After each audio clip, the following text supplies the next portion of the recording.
வேதம் கேட்போம். கொலோசையர் 2 அதிகாரம். உங்களுக்காகவும் லவோதிக்கேயவர்களுக்காகவும் சரீரத்தில் என் முகத்தை காணாதிருக்கிற மற்றெல்லாருக்காகவும் மிகுந்த போராட்டம் எனக்கு உண்டென்று நீங்கள் அறிய விரும்புகிறேன். அவர்களுடைய இருதயங்கள் தேற்றப்பட்டு அவர்கள் அன்பினால் இணைக்கப்பட்டு பிதாவாகிய தேவனுக்கும் கிறிஸ்துவுக்கும் உரிய இரகசியத்தை அறிந்து கொள்ளுகிற உணர்வின் பூரண நிச்சயத்தினுடைய எல்லா ஐஸ்வர்யத்திற்கும் உரியவர்களாக வேண்டும் என்று இப்படி விரும்புகிறேன். அவருக்குள் ஞானம், அறிவு என்பவைகளாகிய பொக்கிஷங்கள் எல்லாம் அடங்கி இருக்கிறது. ஒருவனும் நயவசனிப்பினாலே உங்களை வஞ்சியாதபடிக்கு இதை சொல்லுகிறேன். சரீரத்தின்படி நான் தூரமாயிருந்தும் ஆவியின்படி உங்களுடனே கூட இருந்து உங்கள் ஒழுங்கையும் கிறிஸ்துவின் மேலுள்ள உங்கள் விசுவாசத்தின் உறுதியையும் பார்த்து சந்தோஷப்படுகிறேன்.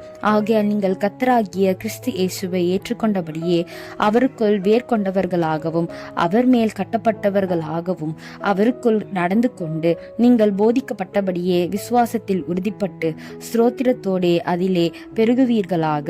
லௌகீக ஞானத்தினாலும் மாயமான தந்திரத்தினாலும் ஒருவனும் உங்களை கொள்ளை கொண்டு போகாதபடிக்கு எச்சரிக்கையாயிருங்கள்.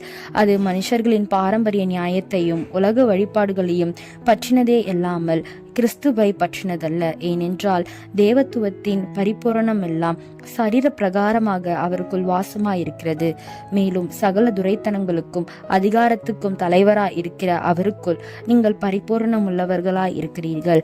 அல்லாமலும் நீங்கள் கிறிஸ்துவை பற்றும் விருத்த சேதனத்தினாலே மாம்சத்திற்குரிய பாவ சரீரத்தை கலைந்து விட்டதினால் கையால் செய்யப்படாத விருத்த சேதனத்தை அவருக்குள் பெற்றீர்கள். ஞானஸ்நானத்தினாலே அவரோடே கூட அடக்கம் பண்ணப்பட்டவர்களாகவும் அதிலே அவரை மரித்தோரிலிருந்து எழுப்பின தேவனுடைய செயலின் மேலுள்ள விசுவாசத்தினாலே அவரோடே கூட எழுந்தவர்களாகவும் இருக்கிறீர்கள். உங்கள் பாவங்களினாலேயும் உங்கள் மாம்ச விருத்த சேதனம் இல்லாமையினாலேயும் மரித்தவர்களாயிருந்த உங்களையும் அவரோடே கூட உயிர்ப்பித்து அக்கிரமங்கள் எல்லாவற்றையும் உங்களுக்கு மன்னித்து நமக்கு எதிரடையாகவும் கட்டளைகளால் நமக்கு விரோதமாகவும் இருந்த கையெழுத்தை குலைத்து அதை நடுவில் இராதபடிக்கு எடுத்து சிலுவையின் மேல்